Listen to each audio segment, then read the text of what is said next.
ఓం పఠామి సంస్కృతం నిత్యం వదామి సంస్కృతం సదా ధ్యాయామి సంస్కృతం సమ్యక్ వందే సంస్కృతమాతరం. గురుర్బ్రహ్మా గురుర్విష్ణుః గురుర్దేవో మహేశ్వరః గురుః సాక్షాత్ పరం బ్రహ్మ తస్మై శ్రీ గురవే నమః. జ్ఞానానందమయం దేవం నిర్మలస్ఫటికాకృతిం ఆధారం సర్వవిద్యానాం హయగ్రీవముపాస్మహే. శ్రీ గురుభ్యో నమః.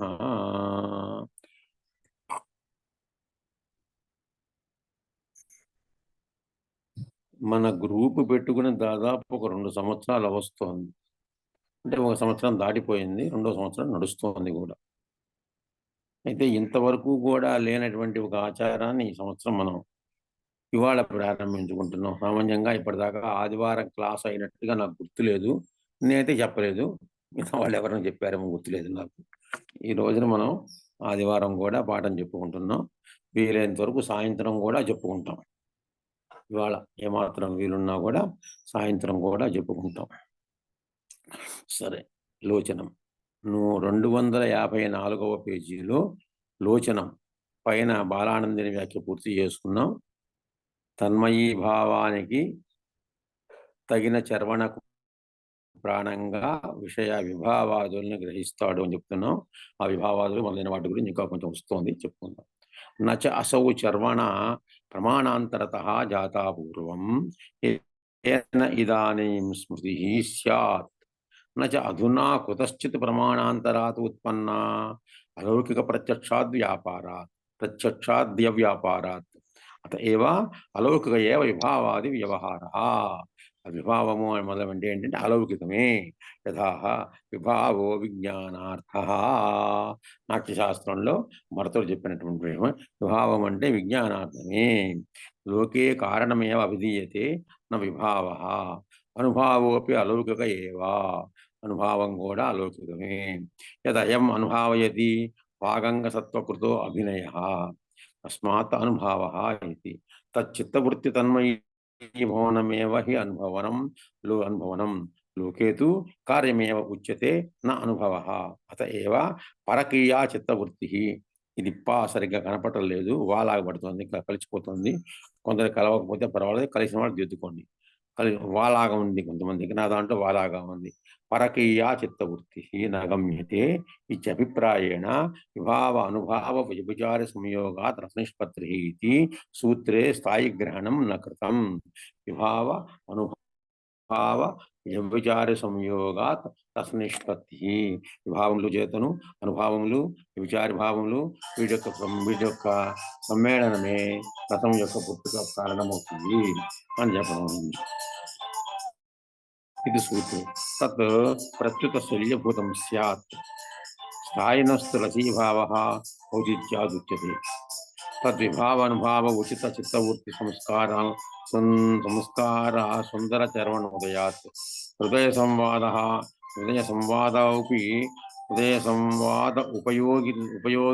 ఉపయోగి లోక చిత్తవృత్తి పరిజ్ఞానావస్థాయాం ఉద్యాన పులకాదిపి. ఉద్యానవనము, పులకాంకురములు ఇవన్నీ కూడాను స్థాయీభూత రత్యాది అవగమాత్య విచారేతు చిత్తవృత్యాత్మత్వేపి ముఖ్య చిత్తవృత్తి పరవశ ఏవ చర్యతే ఇది విభావ అనుభావ మధ్యే గణిత. అత ఏవ రస్యమానతాయాః ఏషైవ నిష్పత్తి. యత్ ప్రబంధ ప్రవృత్త బంధు సమాగమాది కారణ ఉదిత హర్షాది లౌకిక చిత్తవృత్తిస్య చిత్తవృత్తిన్యద్భావేన చర్వణారూపత్వం. అతః చర్వణామాత్ర అభివ్యంజనమేవ నతు జ్ఞాపనం.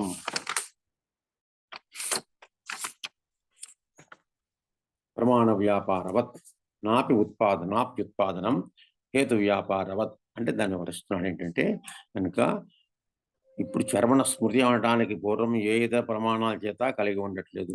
స్మృతి అంటే పాతదాన్ని గుర్తుపెట్టుకోవటమే, ఇంతకుముందు జరిగిన దాన్ని తెలుసుకున్న దాన్ని స్మృతి, స్మరణం. తచ్చ సంస్మృత్య అంటాడు భగవద్గీతలో. ఎవరు? సంజయుడు సంజయుడు భగవద్గీతలో ధృతరాష్ట్రునికి చెబుతున్నప్పుడు తచ్చ సంస్మృత్య అనే వింటారు మళ్ళీ గుర్తు తెచ్చుకుని అంటాడు. అంటే ఒకసారి విన్నాడు, స్వయంగా ఆయనే విన్నాడు. విన్నత వ్యాసముఖాత్ అంటే వ్యాసుని యొక్క అనుగ్రహం చేత నేను విన్నాను అని చెప్పి కూడా చెప్పుకొస్తాడు ఆ విషయాన్ని. సరే, ఇక్కడ వద్దాం. ఆ చరవణ స్మృతి ఒకసారి చరవణం అయిపోయింది, వినేసింది. దాన్ని చరవణం అంటే దాన్ని అనుభవించడం అయిపోయింది. చరవణం అని నమిలేయడం అయిపోయింది. అందుకనే చరవణం అంటారు దాన్ని. చర్వించబడిన దాన్నే మళ్ళీ చరవణం, నమిలేసిన దాన్నే మళ్ళీ తినేయడం, చెప్పిన దాన్నే మళ్ళీ చెప్పడం, చెప్పిన దాన్నే మళ్ళీ చెప్పడం చెప్తూ ఉంటే దాన్ని చరణము అంటారు. ఇతర ప్రమాణాల చేత కలిగి ఉండలేదు, ఇప్పుడు కూడా అయితే ప్రమాణాల వల్ల పుట్టడం లేదు. అలౌకిక వస్తు విషయంలో ప్రత్యక్ష ప్రమాణాలు పనిచేయవు. అందువల్లనే అలౌకిక విషయాల్లో ప్రత్యక్ష ప్రమాణాలు పనిచేయవు. అలౌకిక విషయం సామాన్య విషయాల్లో పనిచేస్తాయి. అలౌకికం ఇప్పుడు ప్రత్యక్షము అనుమానము ఇవన్నీ కూడా పనిచేస్తాయి సామాన్యమైన విషయాలు. అలౌకిక విషయంలో పరమాత్మ యొక్క విశేషంలో లౌకికం కానత్వ విషయము, అలౌకిక విషయం అంటే సామాన్య విషయం కాదు, మనది అమానవం. ఇవన్నీ గొప్ప ప్రత్యేక విశేషాలు. అవి ఒక్కసారిగా మనకు తెలుస్తాయి. ఏదో భగవంతుని గురించినటువంటి జ్ఞానం ఆచరిస్తూ భగవంతుని సేవిస్తూ ఉంటే ఒక్కసారి ఏదో మన కళ్ళకు మినుములు కాంతి కనపడుతుంది. దాన్ని ఎవరికి చెప్పమంటే చెప్పలేము. మనం ప్రమాణం చేయండి, చూపించరా, నాకు చూపించు ఒకసారి, నాకు అది ఎలా ఉంటుంది చూస్తాను ఉండదు దానికి. ప్రత్యక్ష అంటే అనగా రసప్రతీతి అవటం వల్లనే అలౌకికవాది పదాలతో వ్యవహారం చేయబడుతుంది. అందుచేతనే విభావ శబ్దము విజ్ఞానం అనే అర్థం కలిగి ఉన్నది అని చెప్పారు. విశిష్టతయా భావ్యంతే జ్ఞాయంతే స్థాయి వ్యభిచారిణ. అంటే స్థాయి అంటే స్థాయి భావాలు, స్థాయి వ్యభిచారిణ అంటే స్థాయి భావాలు, వ్యభిచారి భావాలు. స్థాయి భావాలు అంటే ఏంటి? రతిర్హాసశ్చ శోకశ్చ క్రోధోత్సాహో భయం తదా జుగుప్సా విస్మయ సమాహ స్థాయి భావా నవక్రమాత్ అని 9 చెప్పాడు కదా. శృంగార హాస్య కరుణ రౌద్రవీర భయానకా బీభత్స అద్భుత శాంతా రసాపూర్వైరుదాహృతా అని చెప్పిన నుండి ఆ 9 రసములకు 9 స్థాయి భావాలు చెప్పడం జరిగింది. వాటితో పాటు వ్యభిచారి భావాలు కూడా మనం చేయడం జరుగుతుంది. అనే ఉత్పత్తి చేత ప్రమద ఉద్యానాదికం విభావం అని చెప్పబడింది. విభావం అంటే ప్రమదలు, ప్రమద అంటే స్త్రీలు, ఉద్యానవనము ఇవన్నీ స్త్రీలు, ఉద్యానవనము ఇవన్నీ కూడాను విభావములు. విశిష్టమైన చిత్తవృత్తి యొక్క జ్ఞానము కేవలం అనుభవాల వల్లనే కలగదు. బాష్పాది అనుభవాలకి అనేక ఇతర కారణాలు కూడా ఉండవచ్చు. బాష్పములు కళమ్మ నీళ్ళు పడటం, కారటము, పులకాంకురాలు ఇవన్నీ కూడా అనుభవాలు అవుతాయి. అందుచేత చిత్తవృత్తి జ్ఞానానికి విభావాలుగా బాగా ఉపకరిస్తాయి. లోకేత్వికి లోకంలో అయితే దానికి కారణం అదే కారణం అని అంటారు, కానీ విభావం అనరు. అనుభావం కూడా అలౌకికమే. వాక్కు చేత, అంగం చేత, సత్వం చేత చేయబడిన అభినయం అనుభవింప చేస్తుంది కాబట్టి అనుభావం అన్నారు. చిత్తవృత్తి తన్మయీ భావమే కదా అనుభవం అంటే. అనగా పరుల చిత్తవృత్తిని తెలుసుకోవడం మాత్రమే అనుభవం కాదు. మరేమనగా స్థాయి మొదలైన చిత్తవృత్తులకు సంబంధించి సామాజికులు తన్మయత్వం చెందటమే అనుభవం. అనగా ఆయా చిత్తవృత్తులను భావన చేయగా ఆ వృత్తుల జాతికే చెందిన తమ చిత్తవృత్తులు ఉద్బుద్ధాలవటం పుట్టడం అన్నమాట. వాటిని అనుభవించడం అనుభవం అన్నారు. లోకంలో అయితే దీన్ని కార్యమనే అంటారు, కానీ అనుభవం అనరు. అందువల్లనే అనగా అనుభవనం అనేది పరకీయ చిత్తవృత్తి అనుమతి కాక పైన విధంగా చెప్పిన వల్లనే రసానుభూతి సమయంలో పరుల చిత్తవృత్తి తెలియబడదు. మరేమనగా సామాజికులు తమ చిత్తవృత్తిని అనుభవిస్తారు. రసం అనుభూయతే, రసం అనుభూయతే, అనుమీయతే ఇవన్నీ వాదాలు వస్తాయి. రసవాదాలు. భట్టనాయకుడు, భట్టలోలటుడు, శ్రీశంకుడు వీళ్ళందరూ కూడాను రసాన్ని గురించి చాలా వాదన గురించి చూపిస్తారు. రసం అనుభవింటే నటుడు అనుభవిస్తున్నాడా, సామాజికుడు అనుభవిస్తున్నాడా, సామాజికుడు అంటే చూసేవాడు అనుభవిస్తున్నాడా అని చెప్పి అలాగనమాట. అది అలాగే అనుభవిస్తున్నాడా, అనుమానిస్తున్నాడా, అనుమీయతే అవన్నీ అక్కడ చర్చ చాలా వస్తుంది. ఆ విధంగా అందరినీ అనే అభిప్రాయంతో విభావేత్యాది సూత్రంలో స్థాయి చెప్పబడలేదు. దానిని చెప్పి ఉన్నట్లయితే అది శల్యమై ఉండేది. సరే, విభావానుభావ వ్యభిచార సంయోగాత్ అనగానే కస్యా వెంటనే విభావ అనుభావ వ్యభిచార సంయోగాత్ రసనిష్పత్తి అన్నాడు. ఎవరికయ్యా రసనిష్పత్తి అవుతుంది అని వెంటనే ప్రశ్న వేసుకున్నట్ట. దాన్ని పూరించడానికి స్థాయినః అని చెప్పాల్సి ఉంటుంది. అయితే కావాలనే స్థాయినః అనే పదాలను చెప్పలేదు. అనుభవాలను చెబితే వాటిని బట్టి స్థాయిని గురించి చెప్పకుండానే తెలుస్తుంది కదా.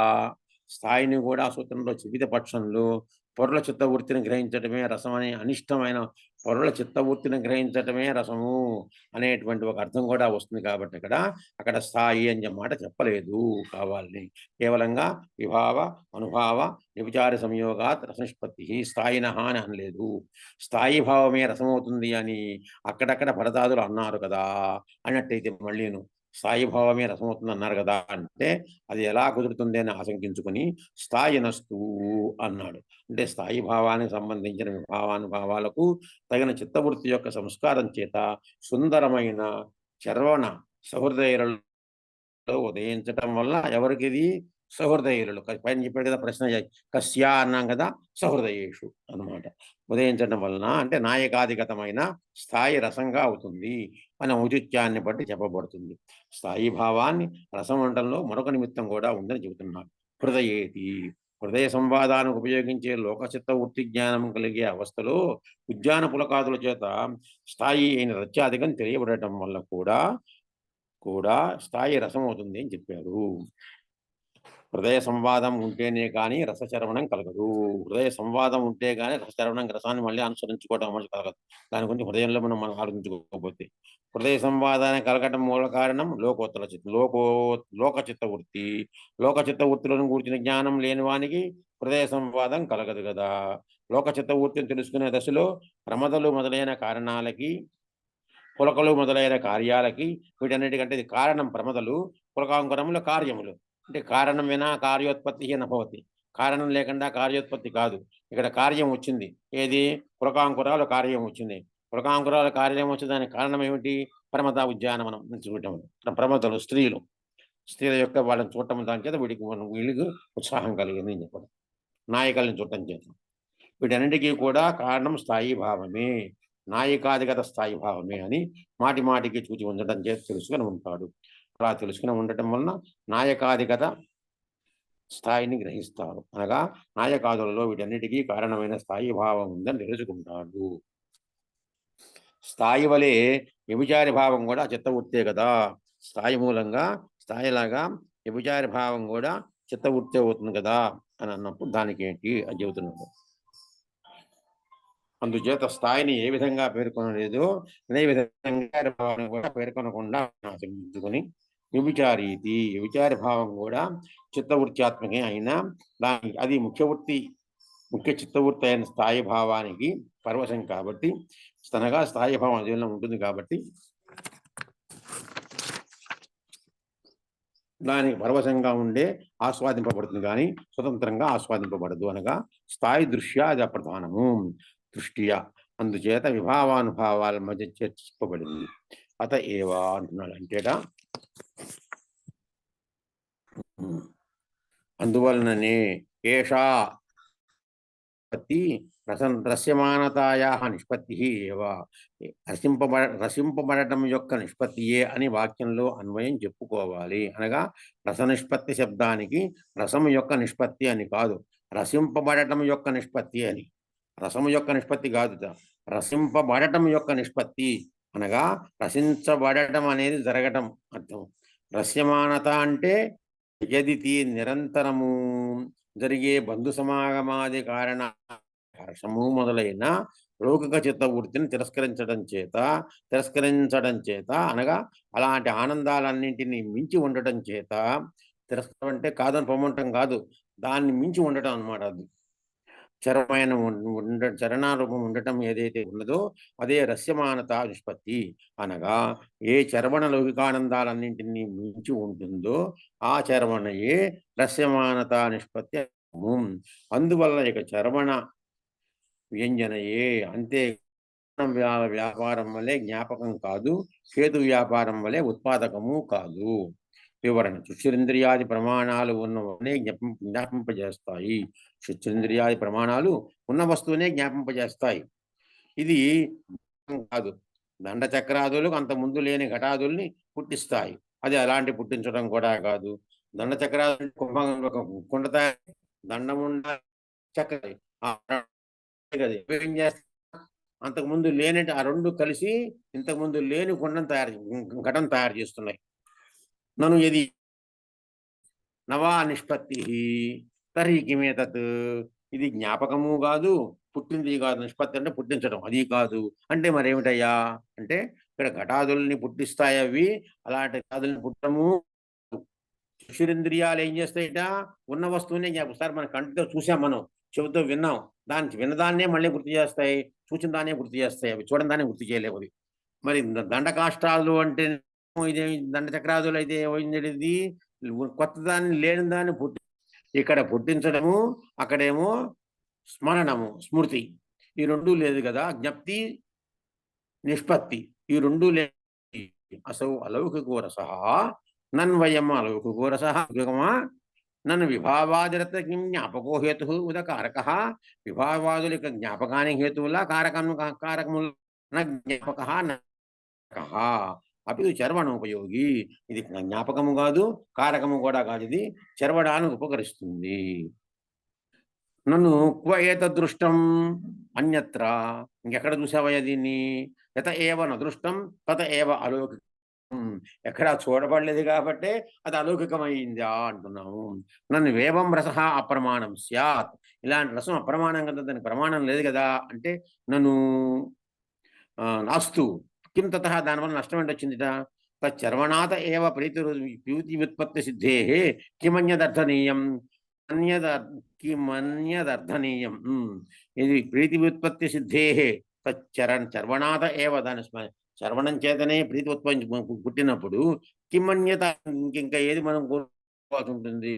నన్ను అప్రమాణకమేతత్ నా స్వసంవేద సిద్ధత్వాత్ జ్ఞాన విశేషస్యేవ చర్వణత్వాత్ కర్మణాత్మనత్వాత్ ఇత్యలం బహునా. కేవలంగా నసు నా స్వసంవేద సిద్ధత్వాత్, స్వసంవేద సిద్ధం అవటం చేతను జ్ఞాన విశేషమునకే చర్మణాత్మకత్వం ఉన్నది. సరే, అలం బహునా. ఇక్కడ చాలు, ఇక్కడికి కొద్దిగా పంచకాయ వాదాన్ని అంటున్నట్టు. అంటే ఇక్కడ ప్రశ్న ఏమిటిట? ఇది జ్ఞప్తి కాక నిష్ఠి కాకపోతే ఏమిటిది అన్నట్టు. ఉత్తరంలో సమాధానం చెప్తున్నాడు. లౌకికం కదా అన్నాడు.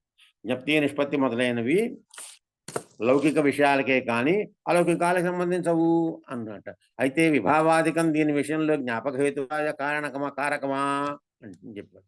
అంటే ఘటాజ దర్శనానికి దీపం హేతువు. ఘటము ఉన్నదానికి హేతువు కారణం ఏది?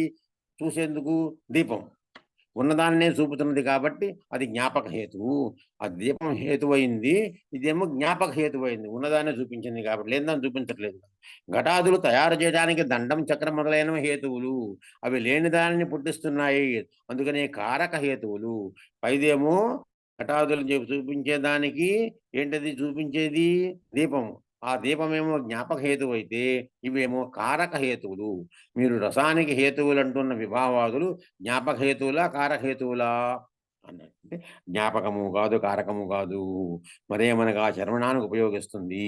అయితే ఇది మరి ఇతర విషయాల్లో ఎక్కువ ఉంది అంటే మరొక చోట ఎక్కడా కనపడదు కాబట్టి అలౌకికం అంటున్నాము. ఎక్కడ చూపించవయ్యా అన్నాడు. చూపించింది ఎక్కడ అన్న అలౌకికం అయ్యా. అది చూపించింది ఎక్కడ కుదురుతుంది? అలౌకికం. దేవుణ్ణి ఎక్కడో చూపించు అంటే అలౌకికం అది. నన్ను మీద అలా అయితే రసం ప్రమాణం కాకుండా పోతుంది కదా అంటే అవనివ్వండి. అయితే నష్టం ఏంటి వచ్చింది? దాని చర్వణ వల్లనే ప్రీతి ఉత్పత్తి లభిస్తుండగా ఇంకా ఏం కోరుకోవాలి మనము? అయితే దీనికి ప్రమాణం ఏమీ లేదు కదా అంటే అలా అనకూడదు. అది స్వానుభవ సిద్ధము, ఎవరికి వాళ్ళకి అనుభవించుకోవలసింది. చరవడం అనేది కూడా జ్ఞాన విశేషమే. సరే, ఇంక ఎందుకు ప్రసంగం చాలు అని చెప్పి అక్కడ ఆపుతున్నాడు. అతస్య రసః అయం అలౌకికః ఏన లలిత పరుష అనుప్రాసస్య అర్థాభిధాన అనుపయోగినః అపి రసం ప్రతి వ్యంజకత్వం. का तत्र लक्षणायाः शङ्कापि काव्यात्मकशब्दनिष्पीडनेनैव तत् चिष्यते हि तदेव काव्यं पुनः पुनः पठन् सर्वमानस्य सहृदयः लोकः न तु काव्यस्य तत्र उपादायापि ये हेयाः న్యాయేన కృతప్రతీతికస్య ఉపయోగే వ్యాపార అత ఏవ అలక్ష్యక్రమ ఈ కారణం చేత కూడా రసం అలౌకికము. దీని చేత అంటే అర్థం బోధించడానికి అంతగా ఉపయోగించని లలిత పరుష అనుప్రాస రసం విషయంలో వ్యంజకంగా ఉంటుంది. అనగా రసం లౌకికమైన పక్షంలో లోకంలో శబ్దాలు బోధించే అర్థం మాత్రమే వ్యవహారయోపయోగి అయినట్లుగా ఇక్కడ కూడా అర్థం మాత్రమే రసంజన హేతువుగా ఉంటుంది. అలా కాకుండా అర్థానికి ఏమాత్రం ప్రాధాన్యం లేని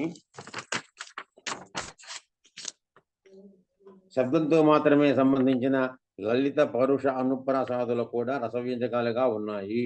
అందుచేత కూడా రసం అలౌకికం భావన. అలాంటప్పుడు అభిధకే స్థానం, అలాంటప్పుడు అంటే అభిధకి స్థానం లేని సమయంలో లక్షణకు స్థానం ఎక్కడ ఉంటుందా అని చెప్పి శంకకు కూడా అవకాశం ఎలా ఉంటుంది? అభిధారాపేక్ష లేని శబ్దస్వరూపమే రసవ్యంజకమవుతుందనే విషయానికి అనుభవాన్ని ప్రమాణంగా చూపుతున్నాడు కావ్యాత్మకేతి. కావ్యాత్మకమైన శబ్దాన్ని పిండటం చేతనే రసచరవణం కనపడుతుంది.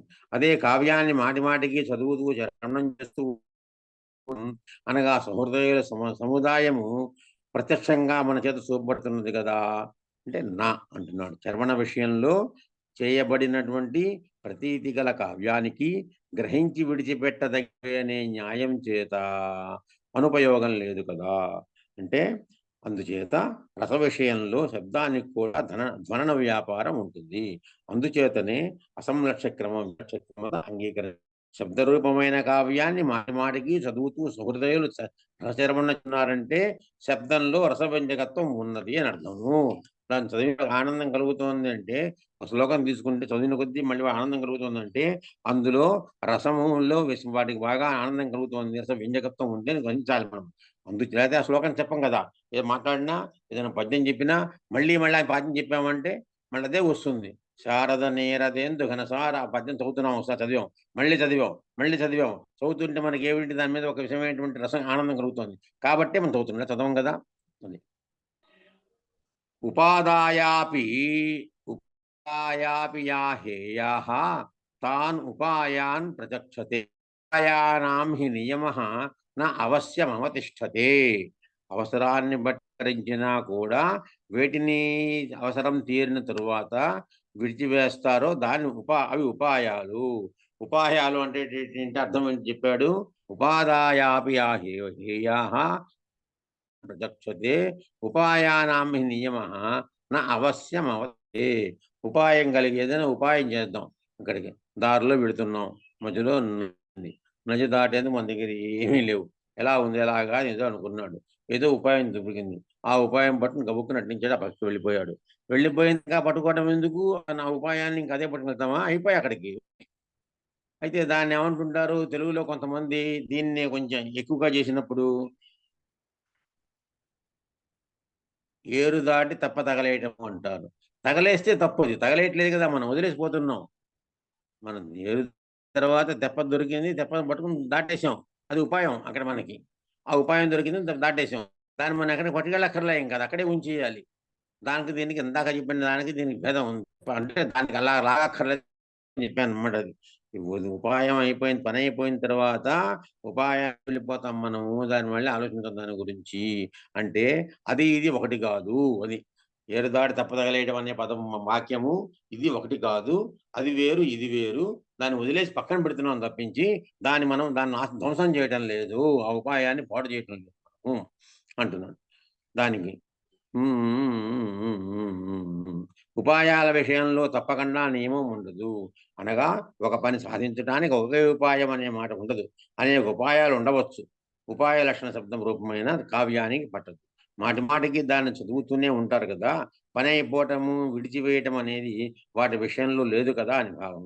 వాచ్యార్థం దాకా వెళ్ళనవసరం లేకుండా, అనగా కొంతసేపు అక్కడ ఆగవలసిన పని లేకుండా శబ్దం వలనే రసాభివ్యక్తి కలుగుతుంది కాబట్టి అలక్ష్యక్రమత్వాన్ని అంగీకరించడం కుదిరింది. ఇక్కడ లక్ష్యక్రమం కాకుండా అలక్ష్యక్రమత్వం అంగీకరించాము అంటున్నాం.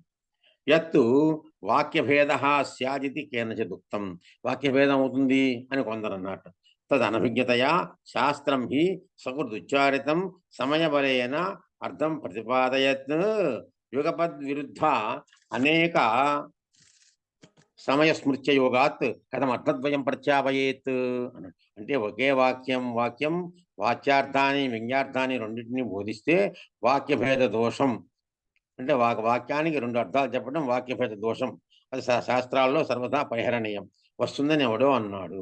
అది తెలివి తక్కువతనం చేత శాస్త్రం ఒక మాట ఉచ్చరించబడి సంకేత బలం చేత అర్థాన్ని ప్రతిపాదించే శాస్త్రము విరుద్ధమైన అనేక సంకేతాల స్మృతి ఒకే విషయం ఒకే సమయంలో కలగదు కాబట్టి రెండు అర్థాలను ఎలా ప్రతిపాదిస్తుంది?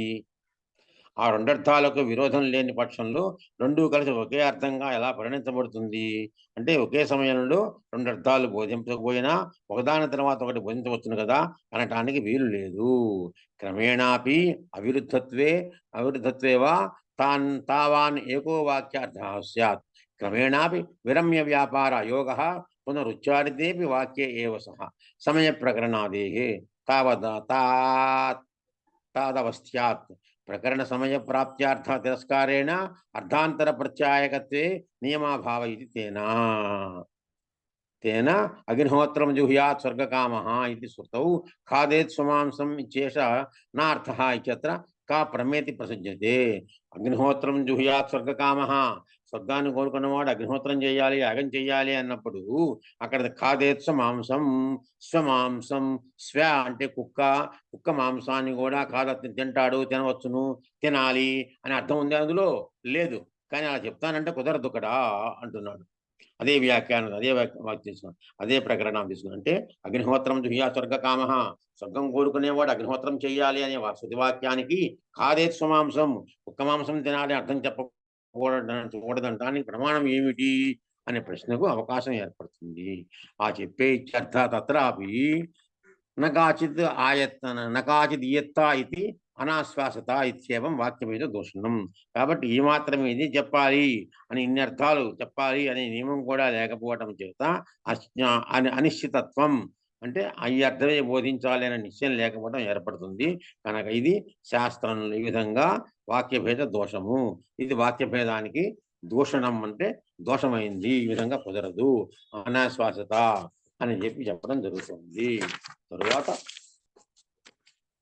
ఇహతు విభావాద్యేవ ప్రతిపాద్యమానం సర్వణా విషయతోన్ముఖమితి సమానమయాది ఉపయోగ భావ.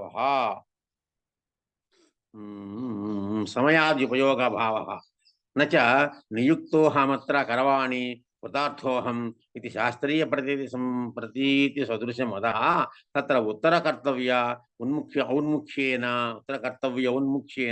లౌకికత్వాత్. ఇహతు విభావాది చర్వణాత్మత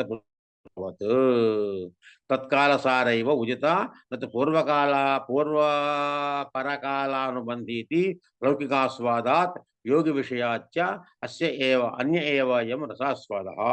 అంటే ఈ శాస్త్రంలో వాక్య భేదానికి అవకాశం వచ్చినట్టుగా వాక్యార్థం ప్రతిపాదిస్తే అది దోషంగా పరిణమిస్తుంది. అది ఇక్కడ పరిస్థితి వేరు అని చెబుతున్నాడు. ఇహతు కావ్యంలో అయితే ప్రతిపాదింపబడే విభావాధికమే చర్వణా విషయత్వానికి ఉన్ముఖంగా ఉంటుంది. అందుచేత సమయాదుల ఉపయోగం ఏది ఉండదు. నేను ఈ పని చేయడానికి నియుక్తున్నయ్యాను అని చెప్పుకుంటున్నాడు. ఎక్కడ నియుక్త అహమత్ర కరవాణి, నియుక్తున్నయ్యాను, అందుచేత కర్మ చేస్తాను, నేను చేయదగిన కర్మ పూర్తి చేశాను, కృతార్థ అహం అని శాస్త్ర విషయాల్లో ప్రతీతి ఉంటుంది. ఇది అలాంటిది కాదు. శాస్త్రంలో వాక్యం విన్న తర్వాత చేయవలసిన పని విషయంలో ఉన్ముఖత్వం ఉంటుంది. అందుచేత లౌకికమది. కావ్యంలో అయితే విభావాదుల చర్వణ ఆశ్చర్యకరమైన పుష్పం వలె తత్కాలమందే సారంగలదిగా పుట్టుకతోనే పరిమళంతో ఉంటుంది. అంతేనే గాని దీని పూర్వాపర కాలంలో సంబంధం ఉండదు. అందువల్ల ఈ రసాస్వాదం లౌకికాస్వాదం కంటే యోగులకు గోచరమైన ఆనందాస్వాదం కంటే కూడా భిన్నమైనదే అని చెప్పుకుంటూ వచ్చాడు. వచ్చిన తర్వాత అత ఏవా, అందువలనే శిఖరిణి ఇత్యాదావపి, అక్కడ శిఖరిని పడింది, ఒక రకారం ఎక్కువ కొట్టేసుకోండి. శిఖరిణి ఇత్యాదావపి క్రమం అనపేక్షైవ సహృదయా వక్తభిప్రాయం చాటు ప్రీత్యాత్మకం సంవేదయంతే. అత ఏవ గ్రంథకారः సామాన్యేన వివక్షిత అన్యపరవాచ్యేధ్వనౌ భక్తేః అభావం అభ్యదాత్. అస్మాభిస్తు దుర్దురూటం ప్రత్యాయేతు ముక్తం భవత్వత్ర లక్షణ అలక్ష్యక్రమేపి తు కుపితః అపి కిం కరిష్యసి యది నతు కుప్యతే సువర్ణ పుష్పామిత్యాదౌ అవివక్షితవాచ్యేపి ముఖ్యార్థబాధాది లక్షణ సామగ్రీం అనపేక్షైవ వ్యంగ్యార్థ విశ్రాంతిరిచ్చలం బహునా ఉపసంహరిత తస్మాత్ భక్తిరితి. ఇక్కడ ఏం చెప్పాడండి? రసాస్వాదమే అవుతుందని తర్వాత అందువలనే రసాస్వాదానికి అనితర సాధారణమైన వైశిష్ట్యం ఉండటం వలనే శిఖరణి ఇత్యాది శ్లోకాలలో కూడా సహృదయులు ముఖ్యార్థబాధ క్రమాన్ని అపేక్షించకుండా చాటు ప్రీతి రూపమైన వక్త యొక్క అభిప్రాయాన్ని గ్రహిస్తారు. అందుచేతనే గ్రంథకారుడు వివక్షిత అన్యపరవాచ్య ధ్వనిలో భక్తి ఉండదు అని సామాన్యంగానే తిరుమూడుకులు చెప్పుకుంటూ వచ్చాడు. వివక్షిత అన్యపరవాచ్యంలో భక్తి ఉండదు అంటే భక్తి అంటే లక్షణ ఉండదు అన్నాడు. అయితే మేం మాత్రము మొండి పట్టుదలతో వాదించేవాడికి నచ్చ చెప్పడం కోసము సరే ఇక్కడ లక్షణ ఉంటే ఉండని, ఎంత కోపం వస్తే మాత్రం అలక్ష్య క్రమంలో ఏం చేస్తావు అని చెప్పాము. నీకు కోపం రాదంటే సువర్ణ పుష్పం పృథివీం జనమంతి పురుషాస్త్రయ ఇత్యాదికమైన అవివక్షిత వాచ్యంలో కూడా ముఖ్యార్థ బాధ మొదలైన లక్షణా సామగ్రిని అపేక్షించకుండానే అనగా దాన్ని పట్టించుకోకుండానే వ్యంగ్యార్థంలో విశ్రాంతి ఉంది అని అంటాము. సరే ఇంకా అతిగా చెప్పి చాలు, ఉపసంహరదీతి తస్మాత్ భక్తి అలక్షణం అనే విషయాన్ని ముగిస్తున్నాడు. భక్తి అనేటువంటిది లక్షణంలో లేదు, లక్షణ భక్తి కాదు, లక్షణ అనేటువంటిది భక్తి కాదు అని చెప్పి చెప్పుకుంటూ వచ్చాడు. ధ్వన్యాలోకం కస్యచిత్ ధ్వనిభేదస్య సాతు స్యాద్ ఉపలక్షణం, కస్యచిత్ ధ్వనిభేదస్య సాతు స్యాద్ ఉపలక్షణం. పునః అది ఏంటి? సా అంటే ఏది? భక్తి. సా పునః భక్తి వక్ష్యమాణ ప్రభేదం అధ్యాత్ అన్యతమస్య భేదస్య ఇది నామ ఉపలక్షణతయా సంభావ్యేత यदि च गुणवृत्त्यैव ध्वनिर्लक्ष्यते इत्युच्यते तदभिधा व्यापारेण तदितरः अलङ्कारवर्गः समग्र एव लक्ष्यते इति प्रत्येकमलङ्काराणां लक्षणकरणवैयर्थ्य प्रसङ्गः. అంటే కస్యచిత్ ఒకానొక ధ్వనిభేదమునికి ఆ భక్తి ఉపలక్షణమవుతుంది అయితే కావచ్చును అన్నప్పుడు, అయితే ఆ భక్తి చెప్పబడబోయే భేదాలలో ఒకదానికి ఉపలక్షణం కావచ్చు కదా అంటున్నాడు. గుణవృత్తి చేతనే ధ్వని లక్షింపబడుతుంది అని చెప్పినట్టయితే అవిధా వ్యాపారం చేత ఇతరమైన సమగ్రమైన అలంకార సముదాయం లక్షితమవుతుంది కాన అలంకారాలకు ప్రత్యేకంగా లక్షణం చెప్పడం వ్యర్థం కావాల్సి వస్తుంది. ఇంత ఖండనే. నన్ను మాహూధ్వనిరితి భక్తిరితి చ ఏకం రూపం, నన్ను మాహూధ్వని భక్తిరితి చ ఏకం రూపం. ఉద్దయ ధ్వని భక్తి అనేది ఒకటే కాకపోవచ్చు అంటున్నాడు. మాభూత్ ధ్వని ఇది భక్తిరితి చ ఏకం రూపం, ఈ రెండు ఒకటి కాదు. మాచ భూత్ భక్తి ధ్వనే లక్షణం, భక్తి ధ్వనికి లక్షణం కూడా కాకపోవచ్చు. ఉపలక్షణంతో భవిష్యతి, అది ఉపలక్షణమే అవుతుంది. ఎత్ర ధ్వనిర్భవతి తత్ర భక్తి అపి అస్థితి భవత్యుపలక్షితో ధ్వని, ఎక్కడైతే ధ్వని ఉంటుందో అక్కడ భక్తి కూడా ఉంటుంది అనేటువంటిది ధ్వని భక్తి చేత ఉపలక్షితం అవుతుంది. తావదేతత్ సర్వత్రాపి, ఇది అన్ని చోట్ల కుదరదు ఈ వివరంగాను. ఇయతాచ పరస్య కిం సిద్ధం, దీనివల్లనే ఏం జరిగిపోయింది నీకు? కిం వా నత్రుడితం, వాళ్ళకేం లాభం వచ్చింది? కిం వా నహ త్రుడితం, నహా మాకు కిం త్రుడితం, ఏం నష్టపోయాం? ఇది ఒప్పుకోవడం చేత వాళ్ళేం లాభం పొందారు, మేమేం నష్టం వచ్చింది, మాకేం నష్టం వచ్చింది అని అంటున్నాడు. మాకేం చెప్పిన మాత్రం చేత పూర్వపక్షం చెప్పిన వాళ్ళకి లాభం ఏం కలిగింది, దాన్ని మేము ఖండించేటువంటి మాకేం నష్టం వచ్చింది అని చెబుతున్నాడు. చెబుతూ ఇది తదాహ కసచిత్ ఇది నన్ను భక్తిస్తావతు చిరంతనై రుక్త. భక్తి అనేటువంటిది ఏమిటయ్యా అంటే చిరంతన అంటే ప్రాచీనులందరూ కూడాను భక్తిని గురించి అంగీకరించారు. తదుపలక్షణ ముఖేన చ ధ్వనిపు సమగ్ర భేదం లక్షయిష్యంతి జ్ఞాస్యంతి చ, దాన్ని ఉపలక్షణంగా గ్రహించి తద్వారా సకల భేదాలతో సహా ధ్వనిని గుర్తిస్తారు, దాని గురించి తెలుసుకుంటారు కూడా అన్నాడు. తదుపలక్షణ ముఖ్యమైన ధ్వని సమగ్రం. కింత కింతత్ లక్షణేన ఇది ఆశంక్యమాహ ఇది దానికి లక్షణమే అని చెప్పడానికి కోసంగా ఆశంకించుకుని చెబుతున్నాడు. ఏమని అంటే అభిధాన అభిధేయాభావ హి అలంకారాణం వ్యాపక. అభిధాన అభిధేయాభావ హి అంటే ధ్వనికి మీరు చెప్పిన లక్షణం ప్రయత్నిస్తున్నారంటే ఎందుకు ఇతర విషయాల నుంచి వేరు చేసి చూపించడానికి ఎప్పటి నుంచో శాస్త్రకారులందరూ కూడాను అంగీకరించిన భక్తి ఉండనే ఉంది కదా. దాని సహాయంతో ధ్వనిని సకల భేదాలను గుర్తిస్తారు కదా, తెలుసుకుంటారు కదా.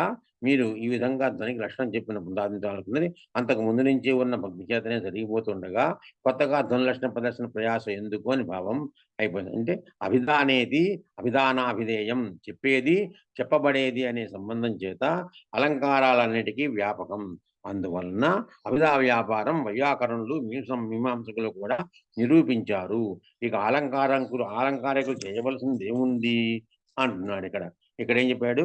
తతస్య అభిధావృత్తే వైయాకరణ మీమాంసకై నిరూపితే కుత్ర ఇదానీం అలంకారకారాణం వ్యాపార.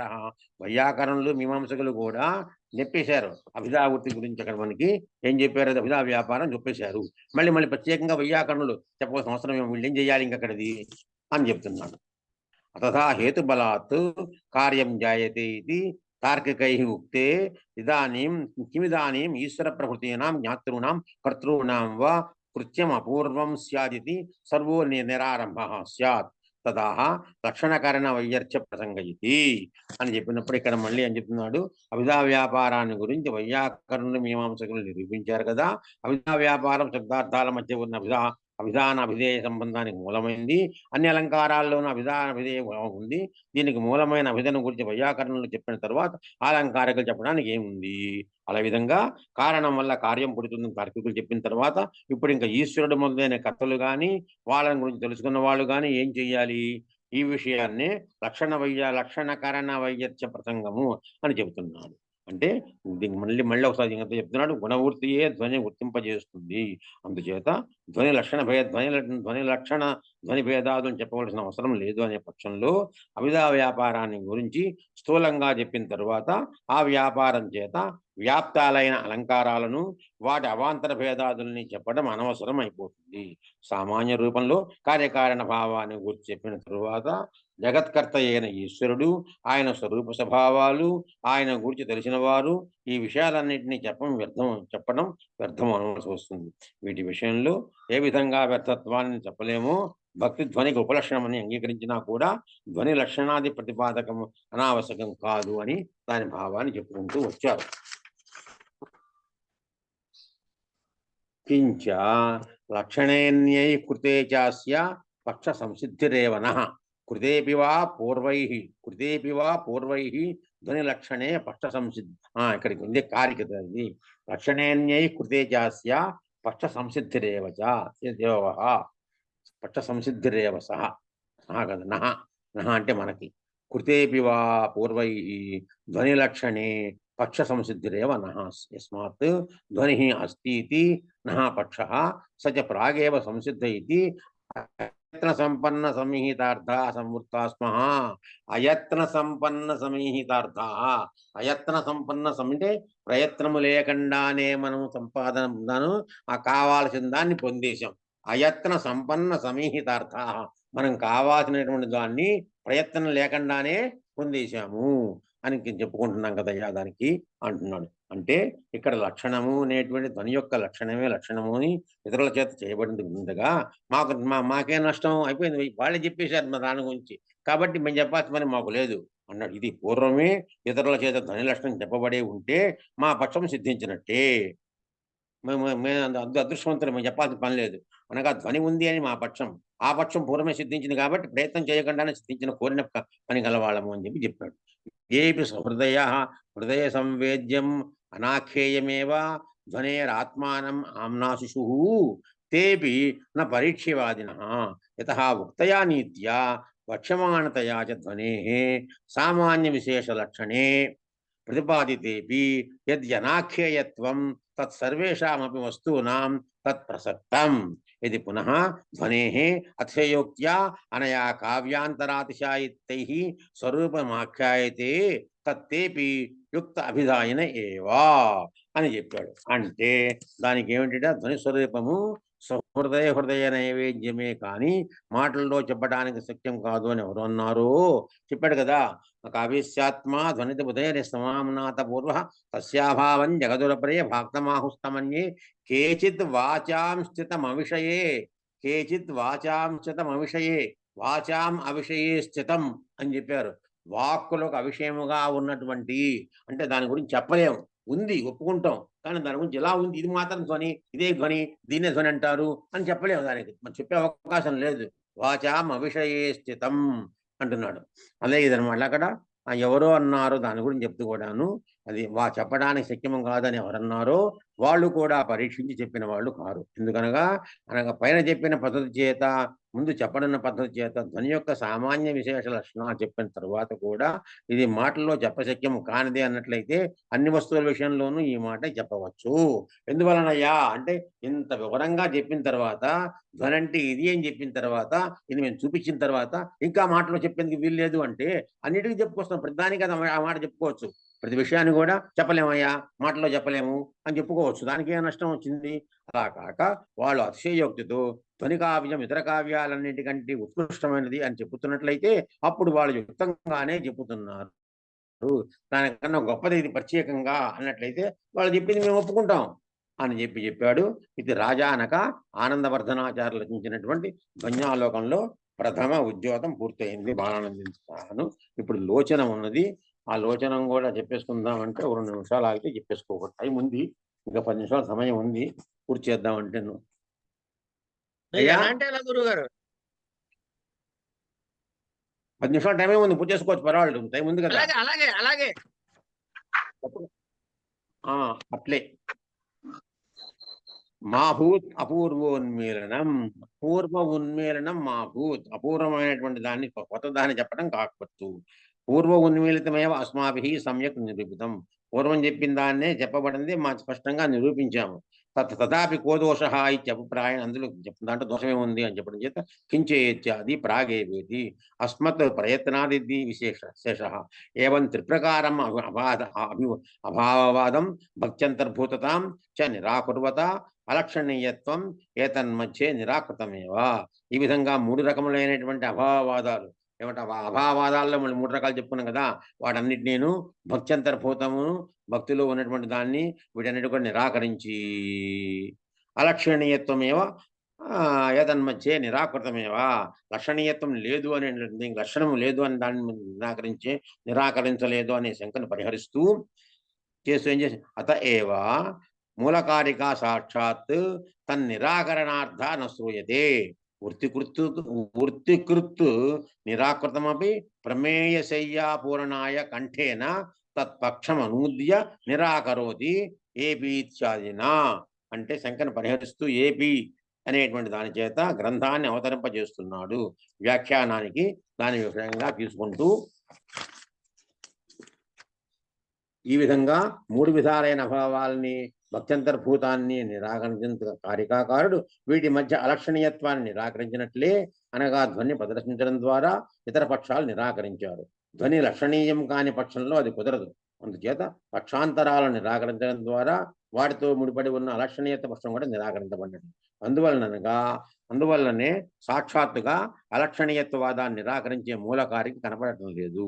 వృత్తికారుడైతే పైన చెప్పినట్లు నిరాకరింపబడినదే అయినా పక్షాన్ని ప్రమేయాల కూర్పును పూరించడం కోసం ఏపీ ఇత్యాది గ్రంథం చేత నిరాకరిస్తున్నాడు అని. ఉక్తయా నిత్యా యత్రార్థ శబ్దోవా ఇది సామాన్య లక్షణం ప్రతిపాదితం. ఏం చెప్పాడు సామాన్య లక్షణము?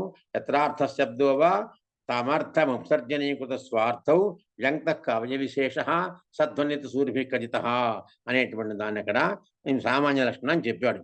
వక్ష్యమాణతయాతు నీత్యా విశేష లక్షణం భవిష్యతి అంటే ఈ శ్లోకం చెప్పడం ప్రతిపాదించడం చేత అర్ధాంతరే సంక్రమితం ఇత్యాదికం కంటే అర్ధాంతరే సంక్రమితం ఇత్యాదినా తత్ర ప్రథమోద్యోతే ధ్వనే సామాన్య లక్షణమేవ కారికాకారేణ కృతం, ద్వితీయోద్యోతే కారికాకార అవాంతర విభాగం విశేష లక్షణం విదధత్ అనువాద ముఖ్యేన మూల విభాగం ద్వివిధం సూచితవాన్. అక్కడ అంటే అర్ధాంతరే సంక్రమితం అనేటువంటి చేత విలక్షణం విశేష లక్షణము ప్రథమోద్యోతంలో కారికాకారుడు ధ్వని సామాన్య లక్షణం మాత్రమే చెప్పాడు. ద్వితీయోద్యోతంలో కారికాకారుడు అవాంతర విభాగాల్ని విశేష లక్షణాన్ని కూడా చెబుతూ రెండు విధాలైన మూల విభాగాన్ని అనువాదం ద్వారా ప్రతిపాదించాడు. వృత్తికారుడైతే కారికాకారుని ఆశయాన్ని అనుసరించి ద్విధ ఇత్యాది వాక్యాలలో ఉద్యోతే మూల విభాగమవోచత్ ద్విధ ఇది సర్వేషామితి లౌకికానాం శాస్త్రీయానాం చిత్యర్థః అతిశయోక్త్యాదితి యథా తాన్యక్షరాణి హృదయే కిమపి స్ఫురంతి ఇతివత్ అతిశయోక్త్యా అనాఖ్యేయత ఉక్త సారరూపతాం ప్రతిపాదయితుం శివం అని చెప్పడం చేత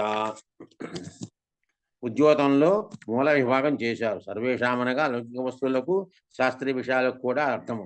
అతిశయోక్త్యాది ఆ అక్షరాలే ఏమేమి నా హృదయంలో మోగుతున్నాయి అన్న చోట వలె ధ్వనిసార రూపమైనది అని ప్రతిపాదించడం కొరకు అతిశయోక్తి చేత ఇది చెప్పశక్యం కానిది అని చెప్పబడింది అని శివం అంటే లోచనం చెప్తూ కింలోచనం వినాభాతి కింలోచనం వినాలోకో భాతి చంద్రికయాపి తేనాభినవ గుప్తోత్ర లోచనోన్మూలనం యథాత్ లోచన ఉన్మీలనం యథాత్ యదున్మీలన శక్త్యైవ విశ్వమున్మీలతిక్షణాత్ స్వాత్మాయతన విశ్రాంతాం తాం వందే ప్రతిభాం శివాం ఇది మహామహేశ్వరాచార్య అభినవ గుప్త ఉన్మీలితే సహృదయలోకలోచనే ధ్వని సంకేతే ప్రథమ ఉద్యోగ ఏమంటున్నాడైనా కిం లోచనం వినాలోకే భాతి చంద్రికయాపివా చంద్రికయాపి చంద్రిక అనే దీని ఉన్నప్పటికీ అంటే చంద్రిక అంటే వెన్నెల చంద్రికాకముది జ్యోత్సన ప్రసన్నత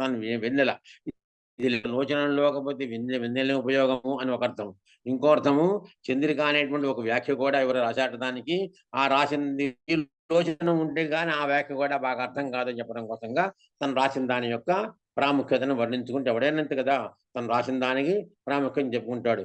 రసగంగాధరం నామ సందర్భం కించ కులాని కవీనామ నిసర్గ సంయంచి రంజయతు అని చెప్పుకున్నట్టుగానే రసంగాధగాడు తను చెప్పిన దాన్ని ఎవడైనా ప్రతిపాదించుకోవడం తప్పదు కనుక ఆ విధంగా చెప్తూ అందుకని అభినవగుప్తుడు ఈ లోచన ఉన్మీలనం చేశాడు అని చెప్పుకుంటూ వచ్చారు. లోచనం వినా అంటే లోచనం అనే వ్యాఖ్యానం లేకుండా ఆలోక కావ్యాలోకం అనేటువంటి నామాంతరంగా ధ్వన్యాలోకము ధ్వన్యాలోకమన్నా కావ్యాలోకమన్నా ఒకటే. కావ్యాలోకమును ధ్వన్యాలోకము కొంతమంది పొరపాటున కనుక ఏదైనా ప్రశ్నలు ఇచ్చి కావ్యాలోకంలో ఏం చెప్పాడు అంటే కావ్యాలోకం అనే పుస్తకం మాకు లేనే లేదండి, అది చెప్పలేదండి మాకు, కాబట్టి మాకు సంబంధించిన ప్రశ్న కాదండి లేకుండా కావ్యాలోకం అంటే ధ్వన్యాలోకం అనే పేరు దానికి. ఎందుకంటే మన అమరకోశానికి నామలింగానుశాసనం అని పేరు. అమరకోశం అంటే దాన్ని మామూలుగా వ్యవహారంలో అమరుడు కోశం కాబట్టి ఆయన చెప్పాడు కాబట్టి నామలింగానుశాసనం నామలింగ అనుశాసనం అని స్పష్టంగా ఆయనే చెప్పుకుంటూ వచ్చాడు. ఇక్కడ ఒక చిన్న విషయం మీకు తెలియజేస్తా. నేను 1990వ సంవత్సరంలో గోరఖ్పూర్ వెళ్ళాను. గోరఖ్పూర్లో అక్కడ ఉన్నటువంటి పాఠశాలల ఉపాధ్యాయులందరినీ కూర్చోబెట్టి, గోరఖ్పూర్ అంటే ఇప్పుడు మన యోగి ఆదిత్యనాథ్ గారు ఉన్నారే వారి ఊరు, వారి ప్రదేశం అది. వారి తండ్రి ఉన్నాడు అప్పటికి ఉండే యోగి అవైద్యనాథ్. గోరఖ్పూర్లో యోగి అవైద్యనాథ్ గారు ఉండేవాడు, మహంత్ అవైద్యనాథ్ గారు. ఈయన పెంచుకున్న ఆయన, ప్రస్తుతం ఉన్న యోగి ఆదిత్యనాథ్ గారిని పెంచుకున్న ఆయన 6 అడుగుల విగ్రహం కాదు, ఆయన 8 అడుగుల విగ్రహం. ఆయన సామాన్యుడు కాదు. నేను ఆయన దగ్గర ఒక పిట్టలా కనపడ్డాను. నేను 5'7", 5'8" నేను ఉంటా ఎత్తు. ఆయన దగ్గర నేను ఎలా వచ్చాను, భుజాల కూడా రాలే, ఇంకా కిందకే ఉన్నా నేను. ఒక్కొక్క జబ్బలు ఈ మాత్రం వెడల్పు లావుగా ఉన్నాయి. పచ్చని పండు, దానిమ్మ పండు లాంటి రూపం అయింది. దానిమ్మ పండు రూపం అయింది, అదే పచ్చదానిమ్మ అంటామే ఏదో అలాగా పచ్చగా ఉన్నాడు ఆయన. మంచి బంగారు రంగులో ఉంటాడు ఆయన, పెద్ద గడ్డాలు ఆయన. నన్ను ఒక ఎవరు సంస్కృతంలో మా మిత్రుడు ఒక ఆయన, నేపాల్ నుంచి వచ్చాడు ఒక ఆయన మేమిద్దరం వెళ్ళాం. వెళితే ఆయన లోపల తీసుకెళ్ళాడు, కూర్చోబెట్టారు, మాట్లాడారు. దాదాపు ఒక మూరడు ఉంటుందండి గ్లాసు, అంటే మన లెక్కలో మన మూరడు, ఆయనకి జానడు.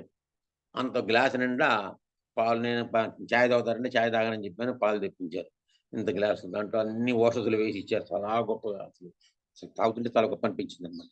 ఆయన మంత అవైద్యనాథ్ గారు అక్కడికి వెళ్ళి అక్కడ నేను పాఠాలు చెప్తానంటే చెప్పండి అన్నాడు ఆయన. 3 వాళ్ళ పర్మిషన్ తీసుకొని అక్కడ గీతా ప్రసవం చూసొచ్చాను వెళ్ళి.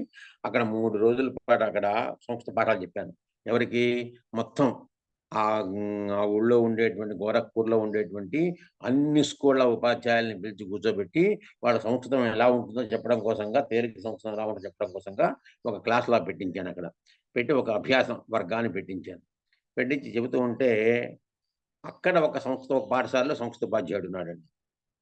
అక్కడ ఒక పాఠశాలలో ఒక సంస్కృత ఉపాధ్యాయుడు ఉన్నాడు. ఆయన ముందు మామూలుగా పరిచయం చేసుకొని సంస్కృత పండిత అని చెప్పాడు. సంతోషమన్నా కూర్చోబెట్టాను. ఆయన గౌరవించాను, కూర్చోబెట్టాను. కానీ అతను గౌరవాన్ని నిలుపుకోకుండా తనకు వచ్చిన విషయాన్ని చెప్పాలి అనే తాపత్రయం చేత, ఆ తాపత్రయం అంటే బాగుండేది. నాకేమీ రాదని నిరూపించాలి. అదే ఆయన తాపత్రయం.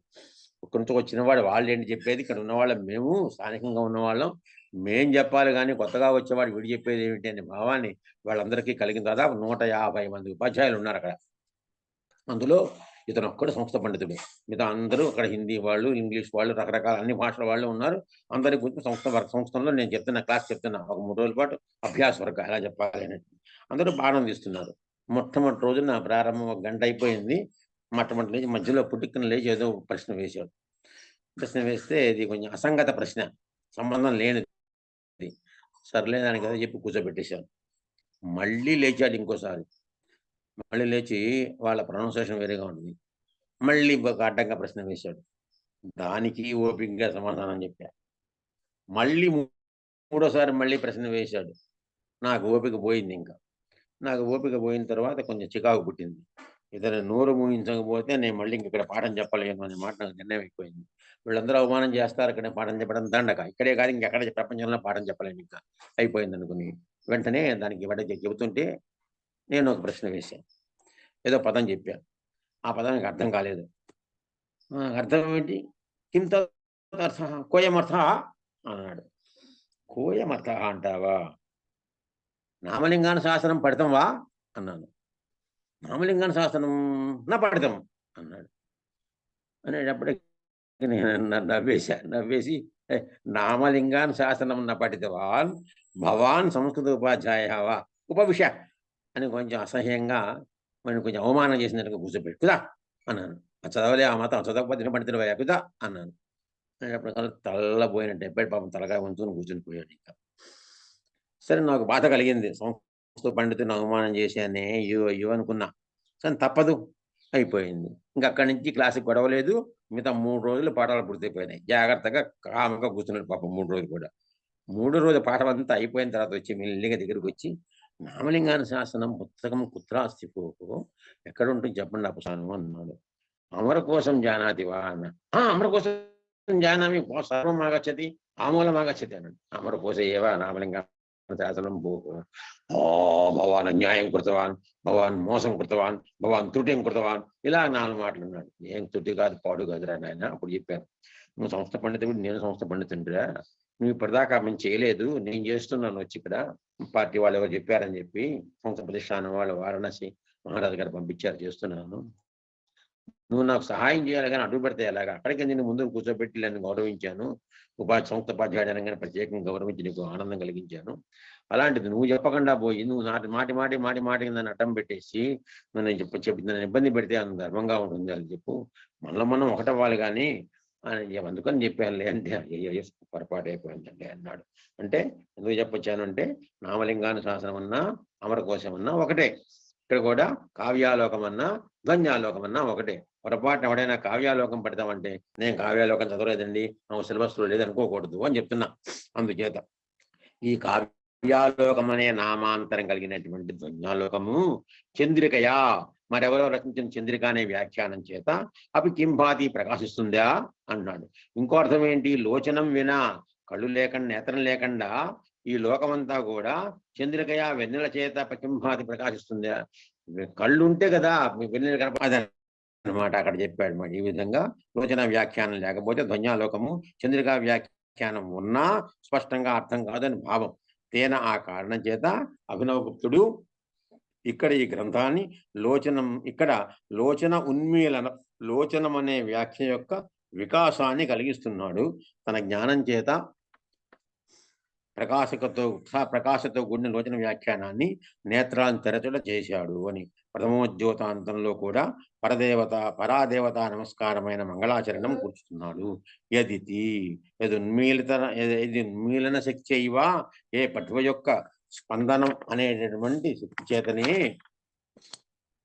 ఉన్మీలన యుక్తి అయ్యవా, ఏ శక్తి యొక్క స్పందనం యొక్క సంబంధం చేతనే విశ్వం ప్రపంచము క్షణములో ఉన్మీలతి ప్రకాశిస్తుందో. క్షణాత్ అనడం వలన ఇతరాపేక్ష లేకుండా అన్నమాట. సకల జగత్ సృష్టి స్వాత్మాయతన విశ్రాంతాం, స్వస్వరూపమునందే విశ్రమిస్తున్న ప్రతిభాం జ్ఞానరూపురాలైన తాం ఆ శివశక్తిని నమస్కరించుతున్నాను. ఏ ప్రతిభ యొక్క ప్రకాశనే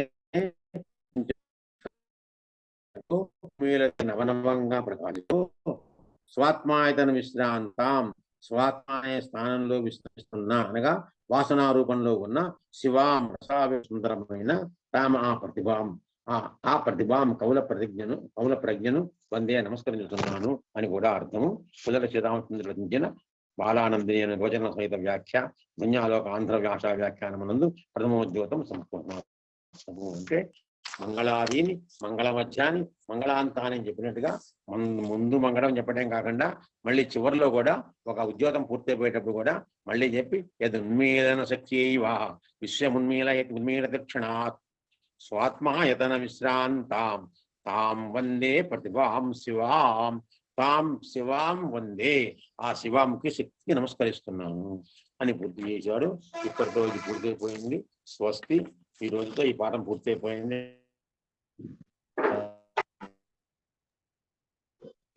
గురువు గారు నమస్కారం. ధన్యవాదాలు గురువారు. నమస్తే.